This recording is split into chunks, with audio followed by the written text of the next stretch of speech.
So welcome to Blue Cliff Monastery, the Day of Mindfulness. We're in Togetherness, a meditation hall, Great Togetherness Meditation Hall, and today is August 3rd, 2025. The other day, I was thinking of what to share today. I didn't came up anything until last night. It's kind of like cramming, but then I was able to think of something to share. And I asked around of my sisters, and they said, well, just share what's in your heart. So what's in my heart is, I like this title, The Most Beautiful Moment in Life. I don't know, I came across this title a long time ago. It's an album from, I don't know how many of you know the boy band group, BTS? Yeah. They have this album, it's called The Most Beautiful Life, The Most Beautiful Moment Life in Life. So I've been contemplating about the most beautiful moments in life. And I came across and I asked myself this question: what is my most beautiful moment in life? Or what is our most beautiful moment in life? Have we been contemplating on it? Have we lived our life in that moment? Or we carry ourselves by, the past or the future that which lose ourselves in that moment. So one of the member of the BTS group, he has this suggestion. The most beautiful moment in life can encompass your life if you try to live in that moment. Isn't that beautiful? So every day I've been thinking, what is my moment? My beautiful moment in life. My beautiful moment in life is I cherish day by day, each minute, each hour, each days, each month. Especially a time when my mentee, they bought me this beautiful book. And each night, every night, from time to time, if I have time, I read that book. And that book is called Breaking Overthinking in Zen. And in that book, it's the basic practices where you break through your overthinking, and that you live in the present moment. You have to carry yourself to lose yourself in that present moment. So there are some steps that we can practice with that.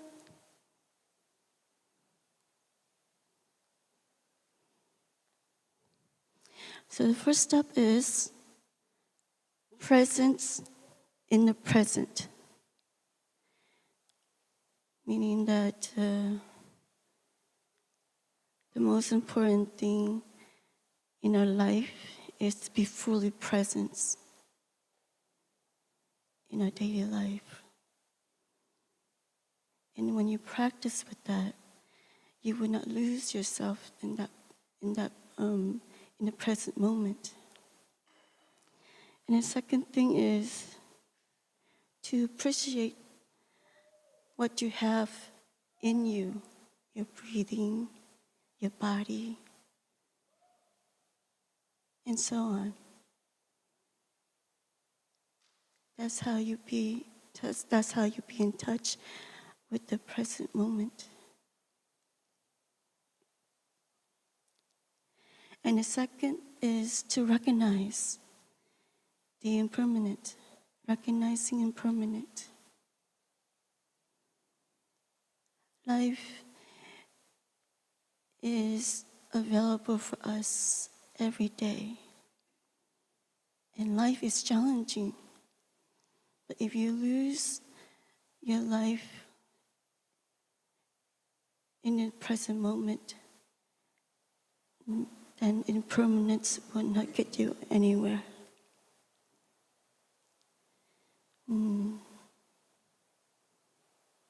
Third is cultivating compassion.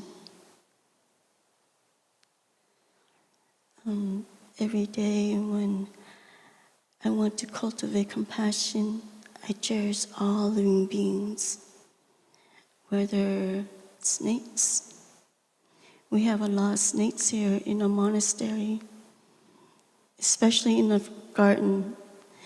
One of my sisters shared with me, we have 4 snakes in a garden, in a vegetable garden, and they live there. And I said, well, I want to visit your garden, but then I'm a little bit afraid of snakes. But then I said, okay, one day I will have my courage to come down to visit the vegetable as well as to make friends with snakes and see how it goes. I hope it doesn't bite me.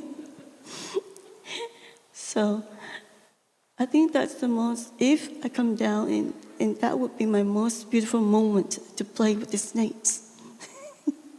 To hang around with them, to share with them, to talk with them, or to sing with them so they can go away.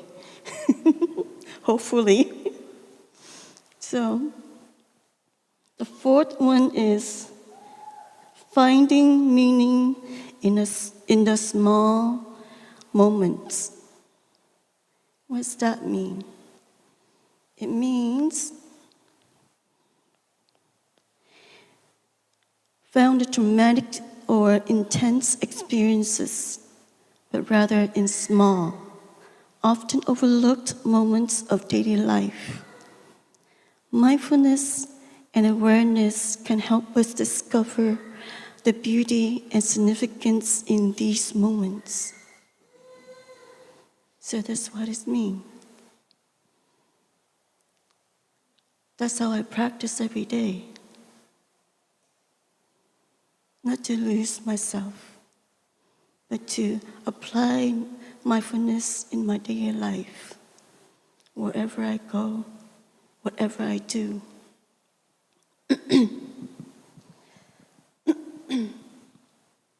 The other day, when I was doing something, and in one split of a second, I lost myself in the future. I keep on thinking about this, about that, and then with a click of a ring, a telephone ring that my roommates have, it wakened me up with a startle that, whoa, I kind of lost myself in the future. Why? Why I am thinking about the future even though the present moment is right there? And I didn't take that moment, but I lost in that moment in the future. And that's not beautiful. And so that I come back to my breathing and I recognize it. And I said, oh, wow, if I don't practice well, then I know where it takes me. And the same night, I was reading a book, and I lost myself from reading a book. I lost a moment of reading a beautiful book, and there it goes again, drifting out and thinking, mesmerizing, imagining that I am in that book, And then I pull myself away from the book. I pull myself into that book, and I lost myself in the present moment. And then I have this bell that I download from the Plum Village app. Every hour or every 15 minutes of an hour, it starts to ring, and then when it rings, it's bringing my meaningless thinking back to my body. And I said, whoa, this is the worst moment of my life. And this is a time that I need to be present with the book in order to know what's inside the book. So as I read through one chapter, I see it's the most beautiful book ever. So that's how I do my practice every day, as to be in the present moment with myself, my breathing, and each moment of that is the beautiful moment of my life. Let's listen to one sound of bell.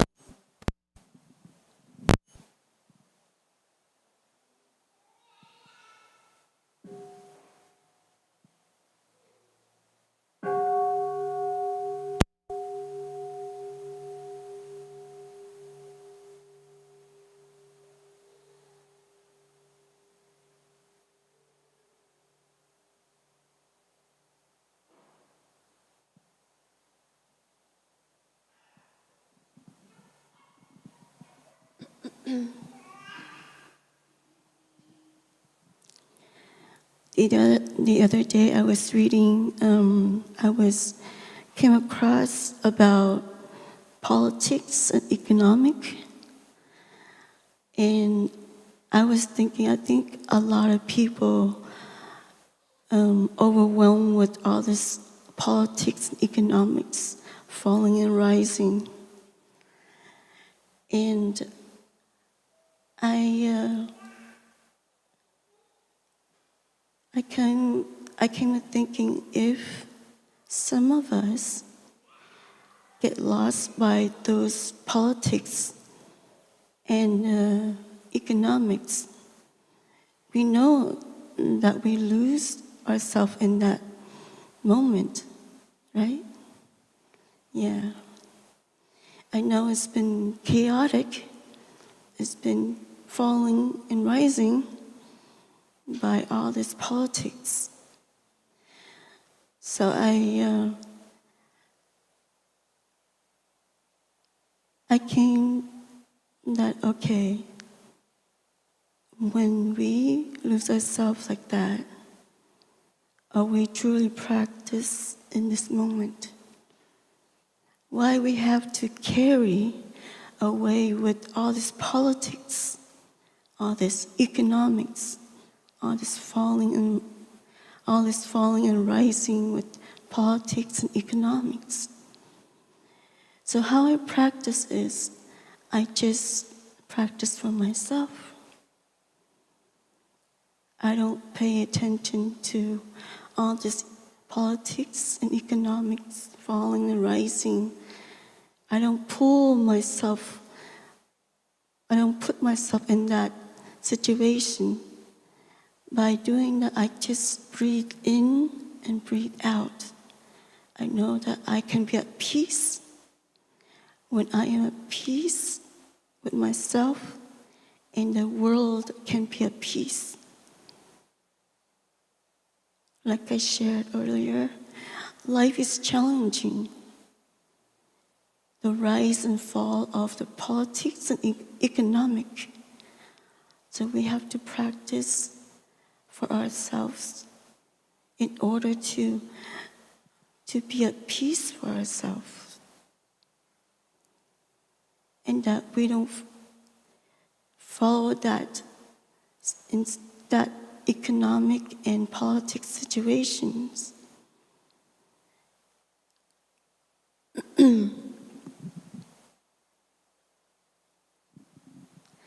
I like the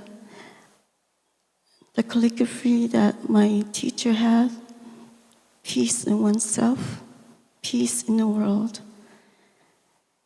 I love that phrase so much. I've been practicing it throughout my monastic life. And every time I practice it, I see that I need to practice peace within myself. I need to practice peace in order to have peace in the world, no matter what situations it comes, no matter how chaotic of politics or the economic that drives us crazy nowadays. Let us listen to one sound bell.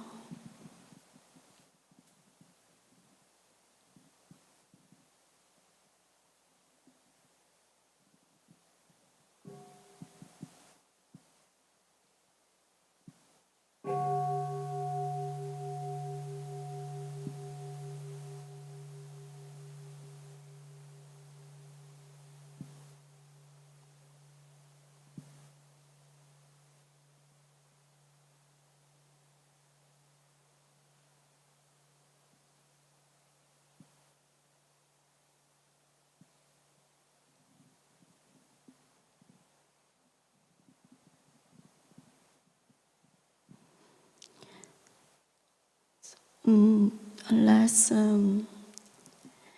summer retreat, I was in touch by the teens' questions and answers. Their questions is, and I was unable to answer that because I know if I answer it, it would be quite long.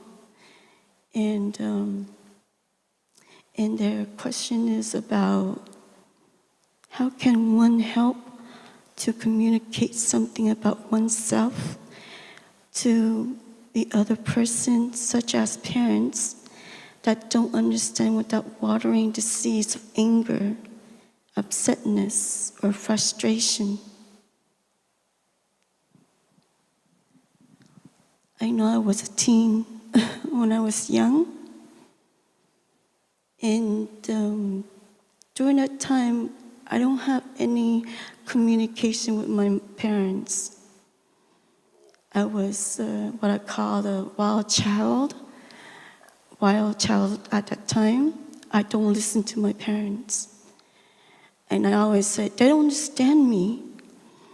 They don't even care about me, or they don't even know what's going on with me. So I don't, and then I keep on and blame on my parents. And I keep on saying, well, I don't care about them. You know, I closed my door. I went to my room, I shut my door, I just cover up my blanket, and I don't want to listen to them. Because back then, we don't have the practice of deep listening or loving speech. And I was, I don't practice it. Even though that I took the 5 mindfulness trainings, and I didn't read it very clearly. So one time, I kind of lied to my parents that I stayed after school to do my homework or to study for finals. But I hang around with my friends, and I came home late one time, and I got cut from my parents, and they said, "You're late from school. What are you doing after school?" And I said, "Mom, Dad, you don't understand at all. I study in school. But actually, I hang around with my friends. There's a mall right across from my school. We always play bowling after school. Instead of studying we bowling. We bowled after school. So then I keep get myself into trouble, and I blame on my parents that I don't understand them. Through the practice, and I always ask myself this question: do I understand my parents enough that really, truly understand them? I always get what I want. I always need what I need.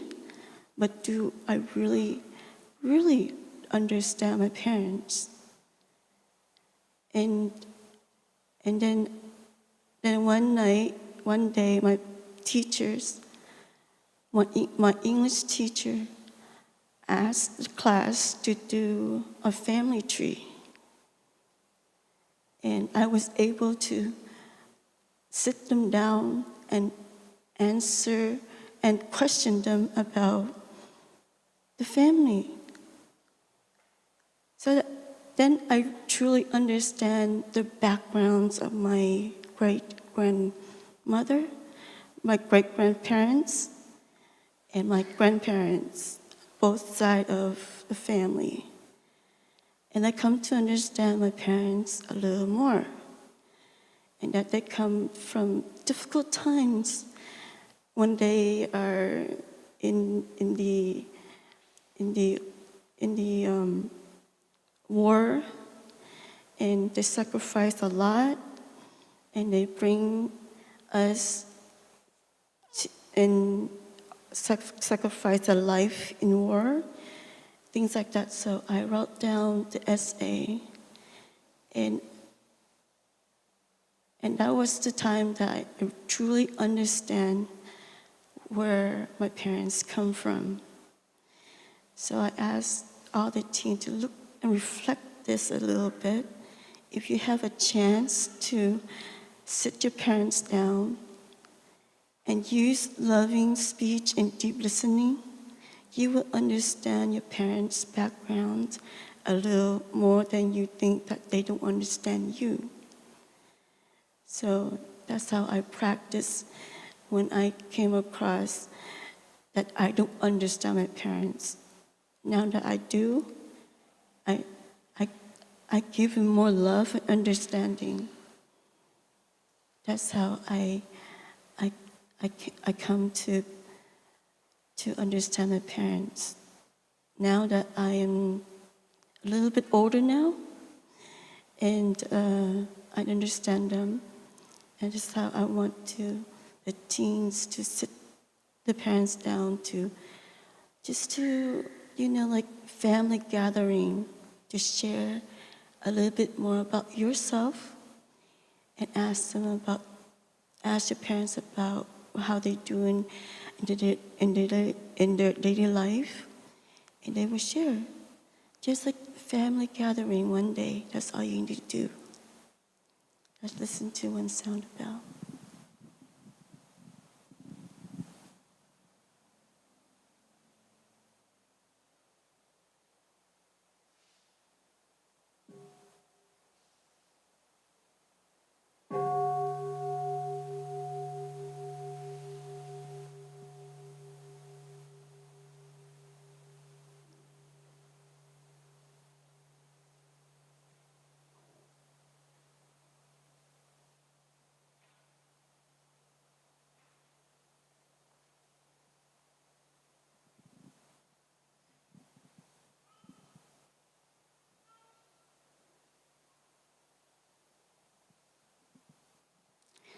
Today is the sharing of reviewing what I've been through.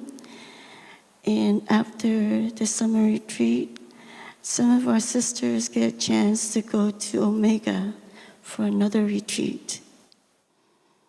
And when we first arrived to Omega, it was very nice campground, and very nice. The atmosphere is quiet. And we don't have a lot of people practicing with us, but enough for us to share the practice with the retreatants.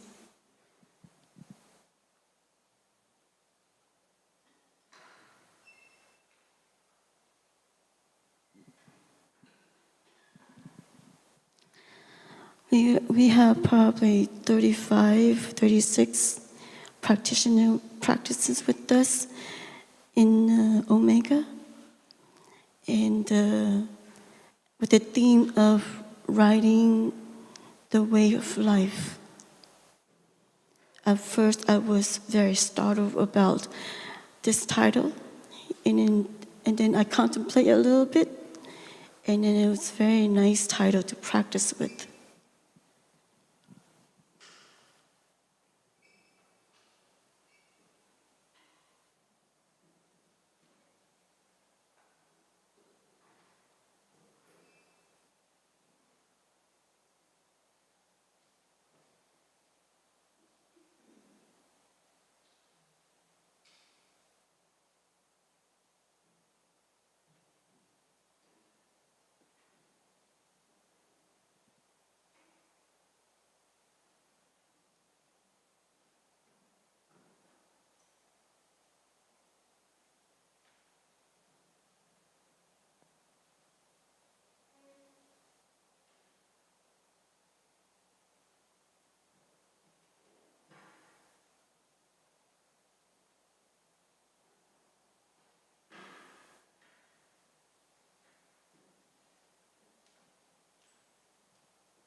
We learned to ride on the wave of mindfulness, the wave of letting go, the wave of acceptance, the wave of impermanence.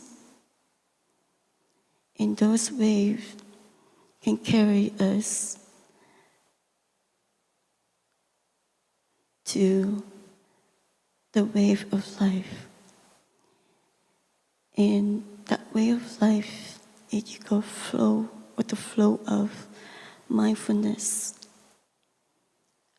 with the flow of accepting who you are, and the flow of letting go. With the wave of mindfulness, we learn that to be aware of something, of something and what you do in the present moment. Not to lose yourself or drown yourself underneath of the wave. So we learned how to walk, how to share, how to be present, and how to be there for each other. When I was, Omega Institute is a place of, I call it a little bit of healing. It's very, very nice and very spacious, quiet for us to practice in the present moment. Every day I have a chance to walk from where my dormitory to the what you call it, yoga stillness hall. I learned how to walk mindfully, to be in touch with Mother Earth. And I can feel every time I take each step, I can feel Mother Earth embrace me with tender care. She is there with you, but no one can feel it. But when you walk and you embrace earth with your steps, and Mother Earth is there for you to embrace you. She takes out all the pain. She takes out all your meaningless thinking and allow yourself to be present with your each steps. And when I walk from the stillness hall to the dining hall, I allowed that steps to be possible. And I invite Tai walk with me. And I can feel his presence with me. And it's the most beautiful thing ever.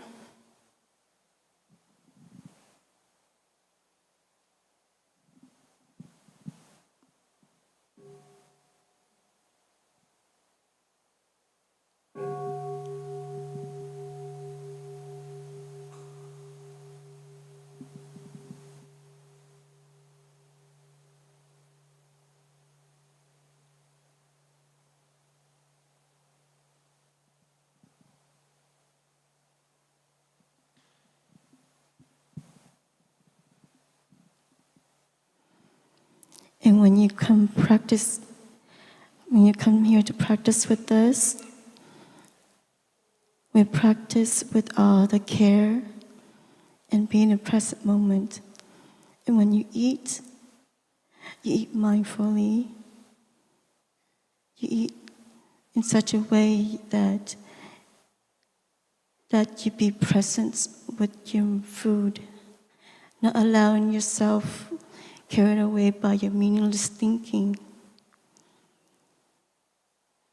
When you practice eating, walking, listening to a bell, you are in touch with yourself and with the nature around here.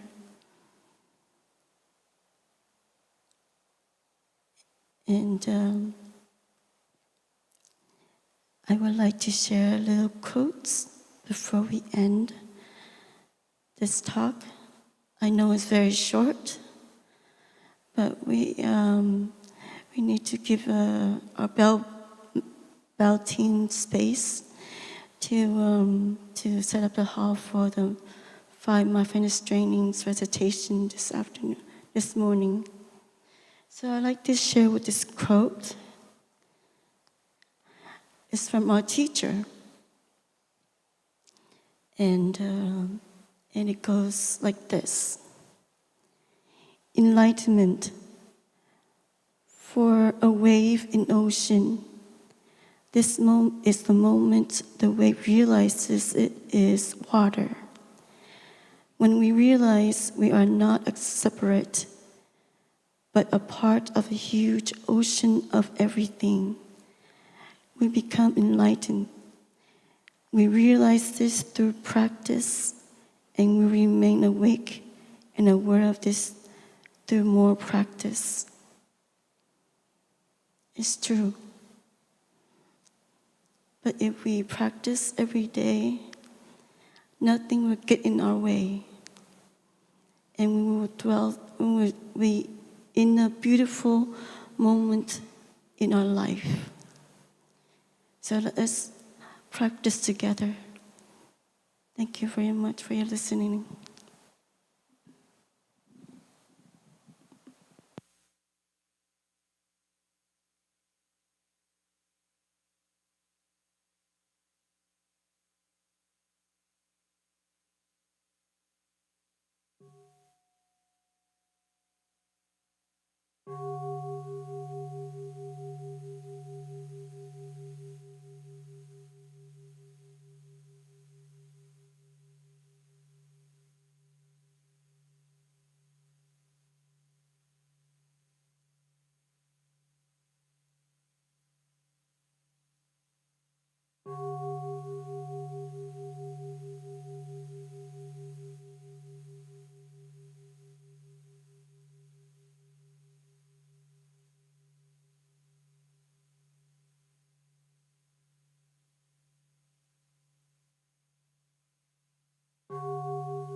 Dear respected Thầy, dear